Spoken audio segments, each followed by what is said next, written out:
सभी मित्रों को हमारे YouTube चैनल राजेश क्लासेस में स्वागत है। और सुबह के 7 बज रहे हैं और मैं लेके आया हूँ आपकी सामान्य जानकारी, जिसमें हम पढ़ेंगे जीके और जीएस। तो इन क्वेश्चन जो आपके आने वाले एग्ज़ाम के लिए काफ़ी महत्वपूर्ण हैं, तो हम इन क्वेश्चनों को देखते हैं और अपना आप कितना स्कोर करते हैं ज़रूर हमें बताइएगा। तो बिना देरी करते हुए हम क्वेश्चनों की ओर चलते हैं और पहला क्वेश्चन हमारा देखते हैं क्या है। पहला क्वेश्चन है, किस दर पर भारतीय रिजर्व बैंक वाणिज्यिक बैंकों से धन उधार लेता है? कौन? आरबीआई।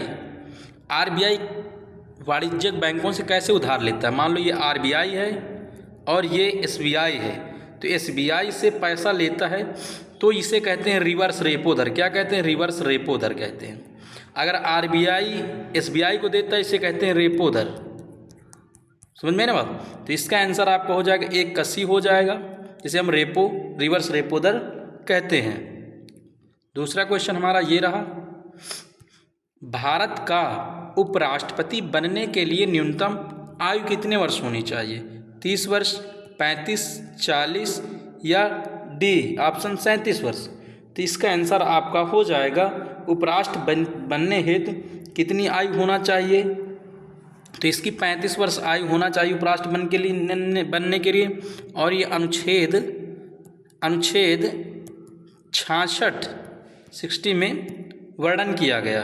ओके, अगला क्वेश्चन देखते हैं, ये रहा और कह रहा, निम्नलिखित में से कौन सा न्यायिक आदेश उच्च न्यायालय द्वारा किसी व्यक्ति को किसी सार्वजनिक कार्यालय पर अधिकार करने से रोकने के लिए जारी किया जाता है, मना करता है? उत्प्रेषण रिट, ये रिटें हैं, परमादेश, निषेधात्मक या अधिकार प्रक्षालेख।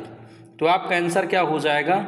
इसके बारे में आप बताएंगे कि उसे कहते हैं अधिकार प्रक्षालेख कहते हैं। क्या कहते हैं? उसे अधिकार प्रक्षालेख कहते हैं। और ये किस तहत होता है? तो आप बताएंगे अनुच्छेद 32 में इसका जिक्र है। आर्टिकल 32 के तहत ये रिटें जारी की जाती हैं। अगला क्वेश्चन हमारा ये रहा, चंद्रगुप्त मौर्य का पुत्र कौन था? बिंदुसार था, चंद्रगुप्त सेकंड था, अशोक था, ये बिंबिसार था? तो आप बताएंगे चंद्रगुप्त मौर्य का पुत्र बिंदुसार था और बिंदुसार का पुत्र अशोक था। ओके, तो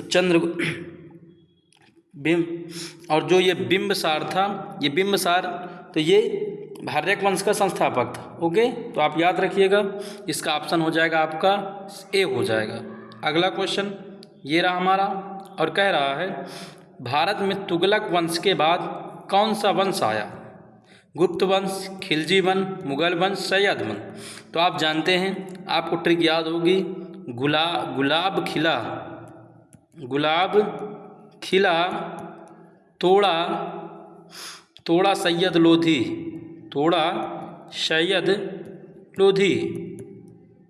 तो यहाँ से गुलाम वंश, खिलजी वंश, तोड़ा तुगलक वंश, सैयद वंश, लोधी से लोधी वंश। तो यहाँ पर किसके बाद पूछ रहा है? तुगलक वंश के बाद। तो तुगलक वंश के बाद कौन सा आएगा? कौन आएगा? सैयद वंश। तो ऑप्शन आपका डी हो जाएगा। ओके, अगला देखते हैं, क्वेश्चन देखते हैं, किस ग्रह को बौना ग्रह माना जाता है? पृथ्वी को, बृहस्पति को, प्लूटो को या शनि को? आपका ऑप्शन क्या हो जाएगा? तो इसका ऑप्शन आपका हो जाएगा छठा क्वेश्चन का प्लूटो को। प्लूटो को क्या माना जाता है? बौना ग्रह माना जाता है और उसे 2006 में बौने ग्रह की श्रेणी में डाला गया है, जिसे हम यम कहते हैं। ओके, अगला क्वेश्चन, और चेक गणराज्य जर्मनी में सम्मेलन में हुआ, चेक गणराज्य सम्मेलन में हुआ तो प्राग में। बलुआ पत्थर किस प्रकार की चट्टान से बना है? बलुआ पत्थर किस प्रकार की चट्टान से बना है? चूनेदार चट्टान से, आग्नेय चट्टान से, कायांत्रिक चट्टान से या अवसादी चट्टान से? अर्थात बलुआ पत्थर किससे बना है? तो आप बताएंगे बलुआ पत्थर किससे बना है? तो आप बताएंगे अवसादी चट्टानों से बना है। क्या? बलुआ पत्थर किससे बना है? अवसादी चट्टानों से। चूना पत्थर इसी से बनता है और इस अवसादी चट्टानों से और क्या बनता है? तो अवसादी से डोलोमाइट बनता है बेटा, डोलोमाइट भी बनता है, डोलोमाइट बनता है। और क्या बनता है? बलुआ पत्थर बनता है, बलुआ पत्थर भी बनता है। तो आप याद रखिएगा। अगला क्वेश्चन, गेहूं एक है, बेल है, औषधि है, झाड़ी है या वृक्ष है? तो आप क्या बताएंगे? इसका आपका आंसर हो जाएगा गेहूँ एक क्या है? औषधि या शाक है? क्या है? औषधि कहें या शाक है? तो इसका ऑप्शन बी हो जाएगा। ओके, तो आप याद रखिएगा। और गेहूँ में B1, B2 और B6 पाया जाता है। अगला, सांप, कछुआ, छिपकली तथा मगरमच्छ जंतुओं की किस श्रेणी में आते हैं? अर्थात ये रेंगने वाले पशु किस श्रेणी में आते हैं? मछली वर्ग में या जल स्तर में या सरीसृप में या पक्षी में? तो ये रेंगने वाले जीव होते हैं जो सरीसृप वर्ग में आते हैं। ओके, अगला क्वेश्चन हमारा ये रहा, मृदा में जल तनाव मापने के लिए प्रयोग किए जाने वाला यंत्र क्या होता है? प्रकाश मापी, उत्तप मापी, शुक्राद्र मापी, मृदा में जल के तनाव को या तनाव मापी? तो इसका आपका आंसर हो जाएगा, क्या हो जाएगा? तनाव मापी कहते हैं। उसे क्या कहते हैं? तनाव मापी कहते हैं।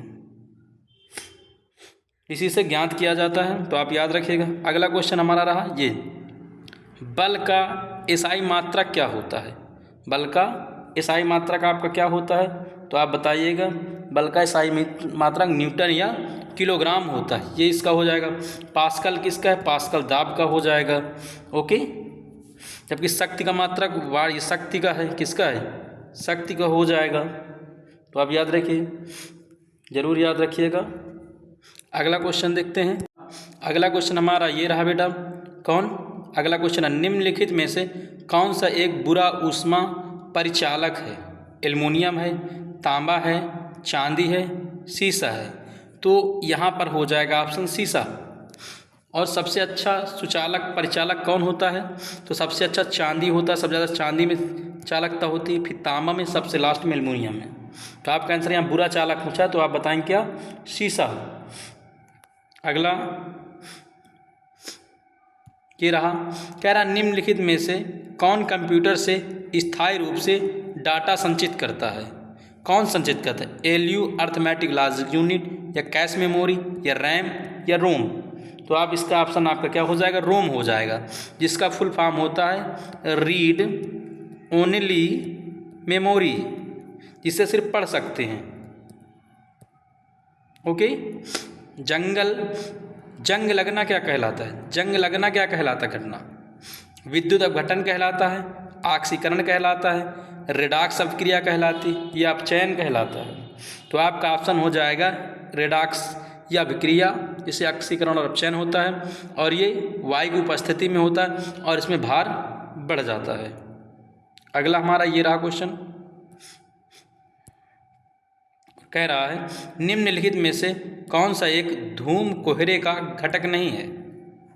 धूम कोहरे का परिवर्तनशील जैविक यौगिक, option B nitrogen oxide, option C sulphur oxide, option D chlorine oxide?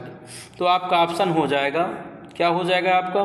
जो कोहरे का उदाहरण है क्लोरीन ऑक्साइड, इसका उदाहरण नहीं है। धूम कोहरे का उदाहरण नहीं है। ये किसका मिश्रण है? धूम कोहरा। तो आपसे पूछ रहा है घटक नहीं है, तो यही होगा आपका आंसर। ओके, तो याद रखिए इसको। अगला क्वेश्चन बताइएगा, ये रहा, नीति आयोग का निर्माण निम्नलिखित में से किस संस्था के स्थान पर किया गया है? योजना आयोग, IRDA के पास, दूरसंचार विभाग, या सूचना प्रौद्योगिकी? तो आप जानते हैं योजना आयोग के स्थान पर क्या आया था? नीति आयोग आया था। कब आया था? 1 जनवरी 2015 को आया था। 1 जनवरी 2015 को नीति आयोग की स्थापना की गई थी। और NDA सरकार था, BJP सरकार ने की थी। अगला, पहले काम करने वाले लेजर का आविष्कार किसने किया था? पहले काम करने वाले लेजर का आविष्कार किसने किया था? बताइए आप। तो आपका आंसर क्या हो जाएगा? आपका आंसर हो जाएगा TN टेलर, या WA रॉन्जन, या TH मैमन, या फ्रेंड मॉरिसन? तो आपका आंसर सी हो जाएगा, TNH मैमन हो जाएगा। ओके, अगला क्वेश्चन देखते हैं। पूछ रहा है निम्नलिखित में से मिलान कीजिए।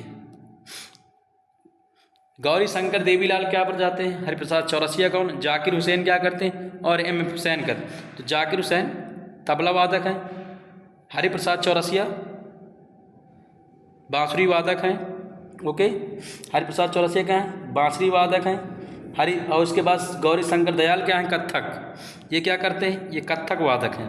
और आशीष सेन चित्रकला वादक हैं। ओके, आपका आंसर क्या हो जाएगा?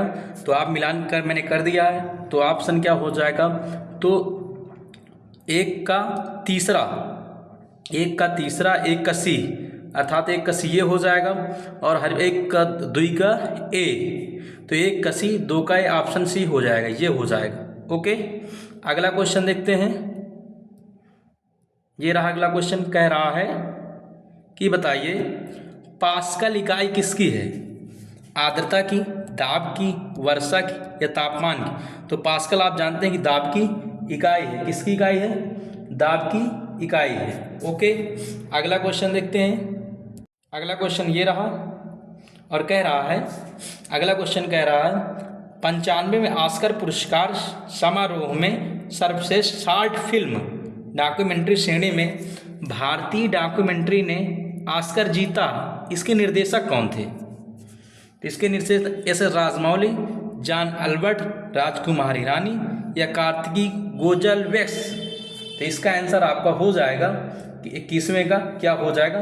ये एक तमिल भाषा की फिल्म थी और फिल्म द एलिफेंट विसर्प के नाम थी। ओके, तो आपका कार्तिक गोजल, और ये कहाँ की तमिल फिल्म थी? तमिल फिल्म थी ये। अगला क्वेश्चन देखते हैं, ये रहा और कह रहा है कि बताइए निम्नलिखित में से किस स्थान पर परमाणु ऊर्जा केंद्र स्थित है? ऑप्शन है नाहरकटिया, हीराकुंड, तातीपाका या काकरापार में? तो काकरापार गुजरात में, काकरापार गुजरात में क्या स्थित है? तो आप बताएंगे यहाँ पर एक परमाणु ऊर्जा स्थित है जो 1993 में लगाया गया था। कब लगाया गया था? 1993 में ये परमाणु ऊर्जा लगाया गया था। ओके, अगला क्वेश्चन हमारा ये रहा और कह रहा है कोलेरू झील निम्नलिखित में से किस राज्य में स्थित? आंध्र प्रदेश में, केरल में, कर्नाटक में या तमिलनाडु में? तो इसका आंसर आपका हो जाएगा आंध्र प्रदेश में। कौन झील स्थित है? तो आप बताएंगे कोलेरू झील आंध्र प्रदेश में स्थित है। ओके, अगला ये रहा और कह रहा है देखनी भारतीय राज्य से संबंधित एक लोक नृत्य कहाँ की है? देखनी कहाँ की लोक नृत्य है? तो आप बताएंगे ये कहाँ की लोक नृत्य है? ऑप्शन है बिहार या गोवा या मध्य प्रदेश या पश्चिम बंगाल? तो आपका आंसर क्या हो जाएगा कि देखनी कहाँ की है? तो आप बताएंगे ये गोवा की कला है। कहाँ की? गोवा की एक कला है।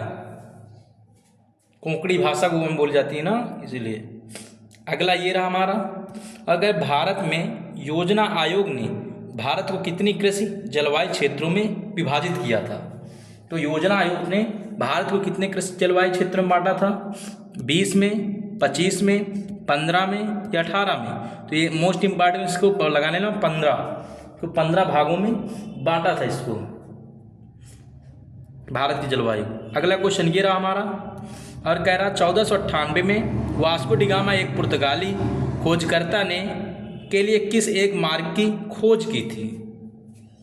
ऑस्ट्रेलिया के, चीन की, जापान की, भारत? तो ये वास्को डी गामा भारत आया था 1498। ओके, अगला क्वेश्चन हमारा ये हो जाएगा और कह रहा है लखनऊ में क्षेत्रीय केंद्र प्रिंटिंग, मेकिंग, मूर्तिकला, मिट्टी के बर्तन और चित्रकला के विषयों में कलाकारों को कार्य सुविधाएं प्रदान करने के लिए स्थापित किया गया है। तो आप जानते हैं वहाँ पर क्या स्थापित किया गया है? ऑप्शन में आप बताइए। इसके लिए भारत सरकार ने इसके लिए क्या स्थापित किया है? तो आप बताएंगे भारत सरकार ने राज्य ललित कला अकादमी स्थापित किया है। ओके, भारत सरकार द्वारा देश विदेश में भारतीय कला के प्रति समझ को बढ़ाने के लिए इसकी स्थापना की है। ओके, राज्य ललित कला अकादमी की। अगला क्वेश्चन ये रहा और कह रहा है उत्तर प्रदेश की भौगोलिक सीमा सर्वाधिक राज्यों को स्पर्श करती है, निम्नलिखित में से कौन सा वो राज्य है? शामिल नहीं है उत्तराखंड, मध्य प्रदेश, झारखंड या उड़ीसा? तो उड़ीसा की सीमा उत्तर प्रदेश से नहीं लगती है। उत्तर प्रदेश से 8 स्टेट और प्लस 1 यूटी दिल्ली लगता है, याद रखिएगा। अगला क्वेश्चन ये रहा और कह रहा है उत्तर प्रदेश किस तारीख को उत्तर प्रदेश के हिमालयी पहाड़ी क्षेत्र में उत्तराखंड नामक एक नए राज्य का गठन किया गया था। तो आप बताएंगे 7 दिसंबर या 1999 को, या 9 नवंबर 2000 को, या 23 अक्टूबर 2000 को, या 24 मार्च 2000 को। तो इसका ऑप्शन हो जाएगा 9 नवंबर सन 2000 को 11 जिले काटकर क्या बनाया गया, उत्तर प्रदेश से काटकर उत्तराखंड का निर्माण किया। ओके, थैंक यू दोस्तों। आज हमारे क्वेश्चन यहीं तक थे और आप 29 क्वेश्चन में कितना सही करते हैं ज़रूर हमें बताइए। जय हिंद, जय भारत, वंदे मातरम।